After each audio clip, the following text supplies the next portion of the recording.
News nation आप देख रहे हैं, आपके साथ मैं हूं विद्यानाथ झा। पश्चिम बंगाल में चुनाव हो गए, चुनाव के नतीजे आ गए। ममता दीदी एक बार फिर से शपथ लेने जा रही हैं मुख्यमंत्री पद की, और इसकी भी जानकारी आ गई है। लेकिन कल से कुछ तस्वीरें जो सामने आ रही हैं पश्चिम बंगाल से, वो परेशान कर रही हैं, वो चिंता पैदा कर रही हैं, और उससे ऐसा लग रहा है कि बंगाल अब बदलापुर जैसा हो गया है। क्योंकि बंगाल की जो तस्वीरें ये आप देख रहे हैं इस वक्त अपने टेलीविजन स्क्रीन पर, इसे देखकर ऐसा लग रहा है कि बंगाल में बदले का एक दौर शुरू हो गया है। हिंसा का एक नया दौर शुरू हो गया है। मारपीट, घर में घुसकर हंगामा करना, बमबाजी करना, खुलेआम सड़क पर निकलकर हाथ में लाठी डंडे लेकर गुंडागर्दी करना, इसकी आजादी कुछ लोगों को मिल गई है। हमारे साथ एक बड़ा पैनल इस वक्त मौजूद है। एनके सिंह सर है हमारे साथ, वरिष्ठ पत्रकार, बहुत बहुत स्वागत है एक बार फिर से आपका। सुबीर भौमिक साहब हमारे साथ हैं, वरिष्ठ पत्रकार, सर आपका भी स्वागत है। माधवी अग्रवाल बीजेपी के नेता हमारे साथ हैं। बादल देव नाथ नेता टीएमसी से हमारे साथ हैं, आप सबका बहुत बहुत स्वागत है। लेकिन सुबीर भौमिक साहब, मैं आपके पास आना चाहता हूं। जो तस्वीरें दिखाई दे रही हैं बंगाल की, इन तस्वीरों को देखकर आप क्या कहेंगे, और इसकी जिम्मेदारी किसकी बनती है? कौन इसकी जिम्मेदारी लेगा? कौन ये सुनिश्चित करेगा कि पश्चिम बंगाल की ऐसी तस्वीरें ना हो जो दिखाई दे रही हैं कल से चुनाव के नतीजा आने के बाद से?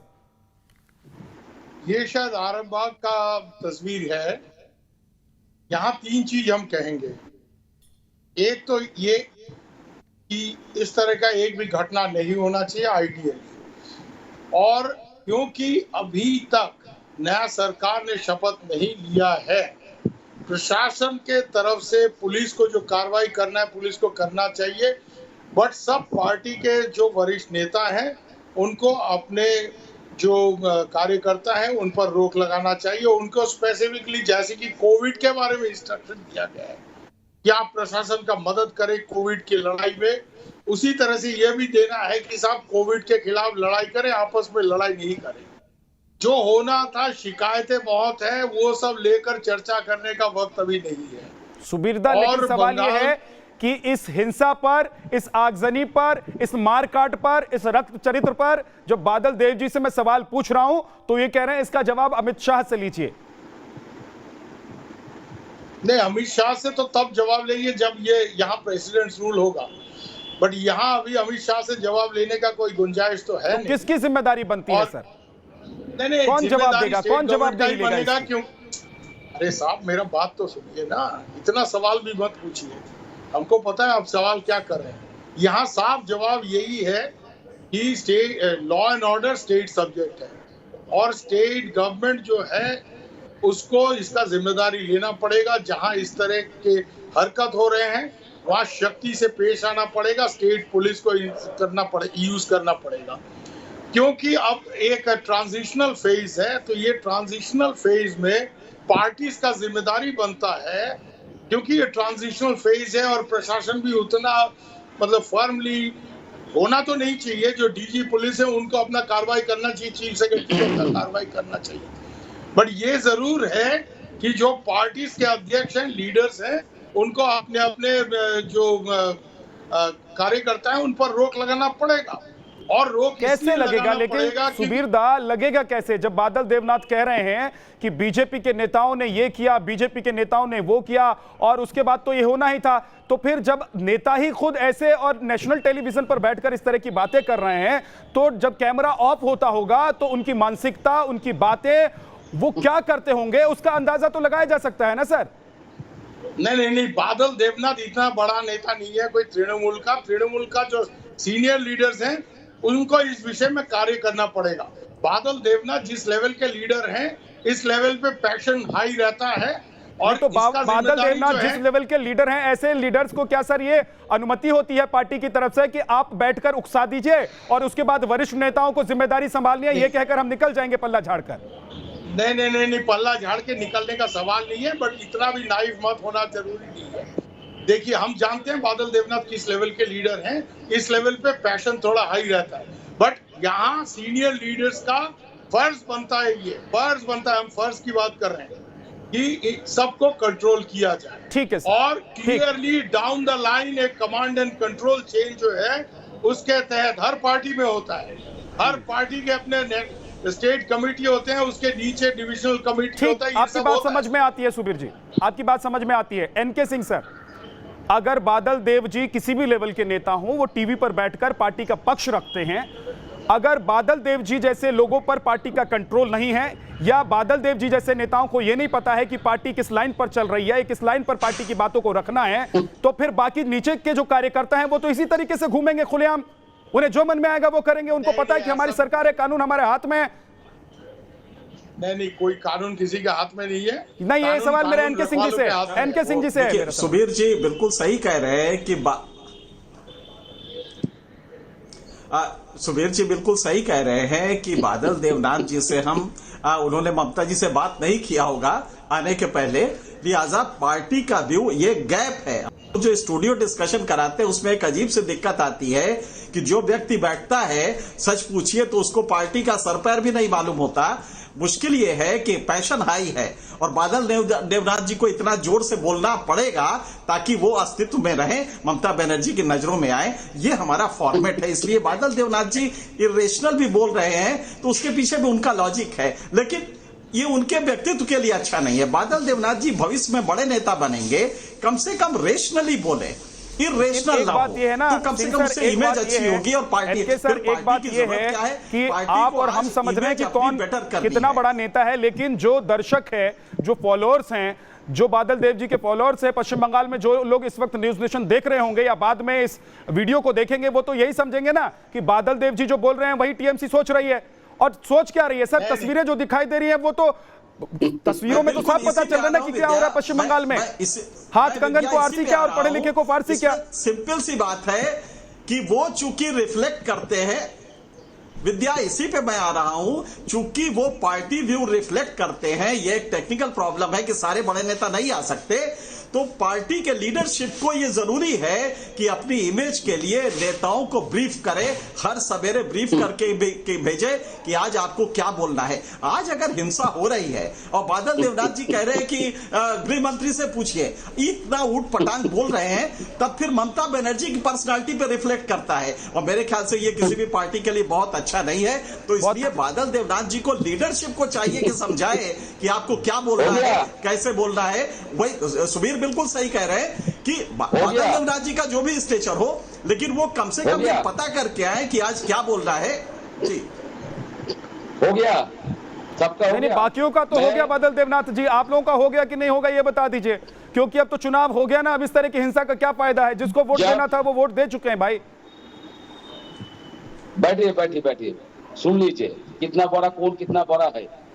जब किसी को बैठा के कोई बोलेगा, सुधीरता जैसा लोग जब बोलेगा जे बादल देवनाथ कितना बड़ा लीडर है, तो मैं जब सुधीरता को पूछूंगा, सुधीरता आप कितना बड़ा पत्रकार है? नहीं, उस पे तो पर्सनल मत होइए।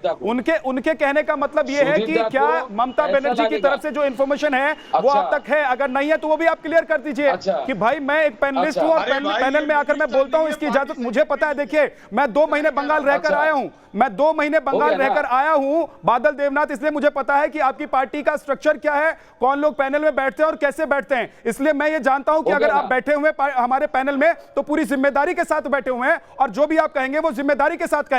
इसीलिए मैं आपसे पूछ रहा हूं कि पश्चिम बंगाल में जो हिंसा हो रही है उस हिंसा की जिम्मेदारी आपकी नहीं बनती है क्या? क्या आपकी पार्टी की नहीं बनती है क्या? पहले तो अपमान किया, उसके बाद फिर जवाब मांगे, तो अपमान का तो आंसर आपको लेना पड़ेगा 1 सेकंड में। एक के बाद जब अपमान किया सवाल करके बाद, उसके बाद तो आंसर आपको लेना पड़ेगा। ये टेक्निकल प्रॉब्लम है, ये सुबीर दादा ने बताया। सुनिए ना, मेरा दिमाग भी ठंडा है, मैं गर्म नहीं हुआ। मैं माइथोलॉजी के स्पेशलिस्ट लोग कहते हैं, मैं LLB किया, M.Com किया, B.Com भी किया है। और मेरा देखिए पूरे सम्मान और पूरी इज्जत के साथ मैं आपको कह रहा हूं कि आप पूरी जिम्मेदारी के साथ अपनी पार्टी का पक्ष रखिए, इसलिए आपको हमने बुलाया है, इसलिए आप पैनल में बैठे। उसके बाद बोल लीजिए जल्दी से, उसके बाद माधवी के पास जाऊंगा, बहुत देर से इंतजार कर रही है वो। जाइएगा, मेरे पीछे देखिए, मैं 7, 8, 9 राज्यों से 75 को पुरस्कार मिला है। मैं जानता हूं आपको बादल देवनाथ, मैं जानता हूं आपको। सामाजिक कार्यों के लिए पूरे देश में 18 साल से 75 को पुरस्कार मिला है। I know you, मैं जानता हूं आपको, मैं बहुत अच्छे से जानता हूं। मेरा 6 डिग्री है।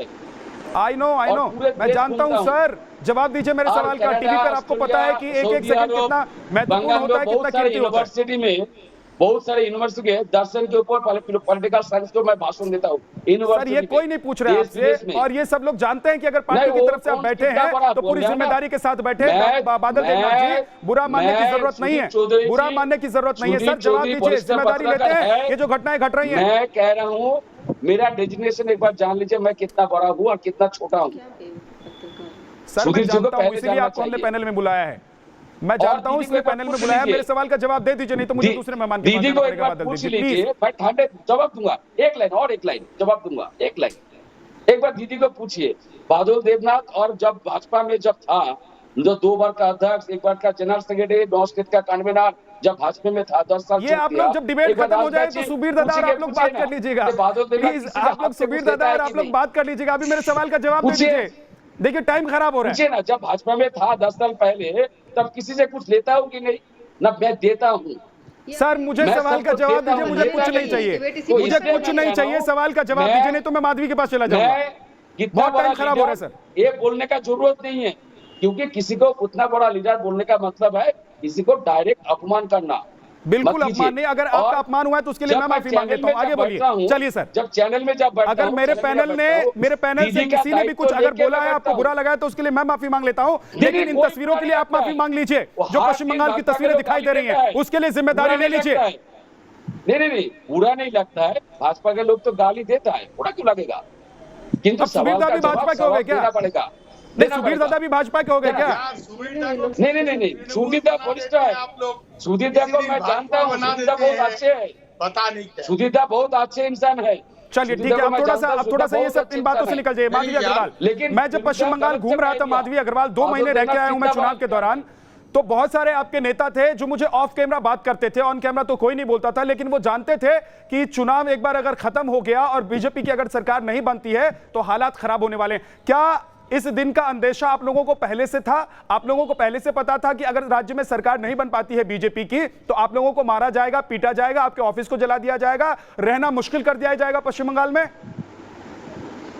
देखिए, मैं बोलना चाहती हूँ, यहाँ पे बेकार की बातें ज़्यादा हो रही है, काम की बात नहीं हो रही है। पहले तो वो धमकाते रहे, उसके बाद अपनी इतिहास ज्योग्राफी सारी बताते रहे, उन्होंने क्या एजुकेशन ली है। मैं बता दूं आपको कि यहाँ पे हमें अंदेशा की बात नहीं है। यहाँ पर बीजेपी जिस आवाज़ को उठाती रही है, जिसकी वजह से 150 पहले हमारे कार्यकर्ता मारे गए, उसके बाद फरवरी से लेकर अभी तक 50 कार्यकर्ता मारे गए, और कल बेलिया घाटा में एक मर्डर और हो चुका है जिसमें इजाफा ही हो रहा है। तो हमें अंदेशा ये था कि यहाँ की राजनीति जो रही है, जिस तरीके से लगातार विपक्ष के कार्यकर्ताओं को मारा जाता रहा है, अगर हार गए तो डेफिनेटली ऐसा होगा ही। तो ये अंदेशा तो था ही, क्योंकि यहाँ पे तो राजनीति का स्तर जितना गिरा हुआ है पूरे विश्व में कहीं नहीं गिरा हुआ है। और मुझे अफसोस होता है, मैं आपको बता देती हूँ कि एक प्रवक्ता जो होता है वो अपनी पार्टी की जिम्मेदारी लेकर बात करता है टीवी स्क्रीन पर, क्योंकि लाखों लोग उसको देख रहे होते हैं, इसलिए एक जिम्मेदार काम है। और ऐसी स्थिति में ये बैठकर अगर ये बोलते हैं कि पहले गाली दी आपने, पहले दीदी को दीदी ओ दीदी बोला, तो अब आप लोग क्यों इस चीज के लिए विरोध कर रहे हैं? अफसोस होता है। आपने कितनी भी एजुकेशन ली हो, अगर इंसानियत नहीं है आप में तो आपकी सारी एजुकेशन बेकार है।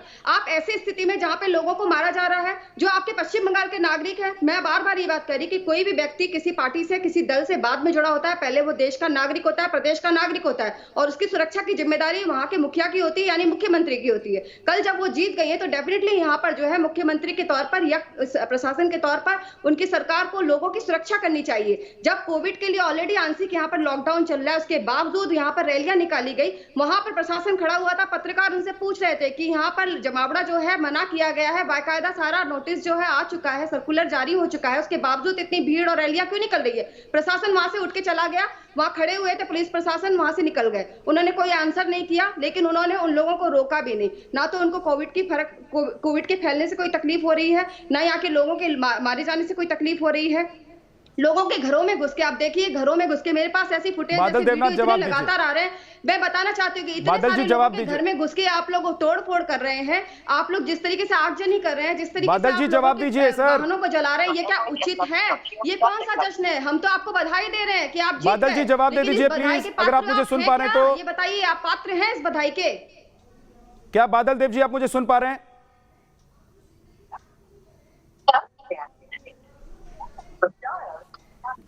बादल देवनाथ जी तक आवाज पहुंच रही है क्या मेरी? आप सुन पा रहे हैं क्या बादल देव जी मुझे? हाँ चलिए, लगता है बादल जी तक आवाज नहीं पहुंच रही है। ठीक है, बादल देव जी से फिर से जुड़ने की कोशिश करते हैं। हाँ ठीक है, मैं सुबीर जा रहा भौमिक हूँ जी, उठ के, सुबीर भौमिक जी, क्योंकि वो दिमाग खराब कर दिया मेरा।